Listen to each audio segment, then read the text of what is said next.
பொது இடங்கள்ல தூய்மை பேணக்கூடிய செல்ஃப் டிசிப்ளின் நம்ம மக்களுக்கு வரணும்னு சொன்னேன்.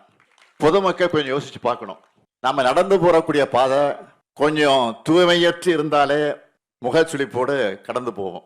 ஆனா தூய்மை பணியாளர்களோ நாம அன்றாட தேவையில்லைன்னு தூக்கி எறிகிற கழிவுகளை அப்புறப்படுத்துறாங்க.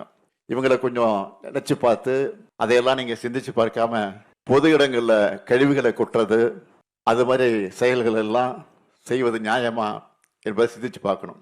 சிலரெல்லாம் வீட்டில இருந்து குப்பை தொட்டி வரைக்கும் எடுத்துக்கிட்டு வந்து குப்பை தொட்டியில் கொண்டு போடாம அங்கிருந்து தூக்கி எறிகிறது, அப்படியே பக்கத்துல போட்டுறது, தூரத்துல இருந்து தூக்கி வீசுவாங்க. இந்த பழக்கத்தை எல்லாம் ஈஸியா மாத்திக்கலாம்.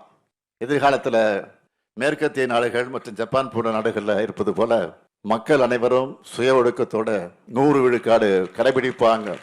குறைந்த விலை, நிறைந்த தரம், தங்கள் தேவைகள் அனைத்தும் ஒரே இடத்தில். ஜெயச்சந்திரன்.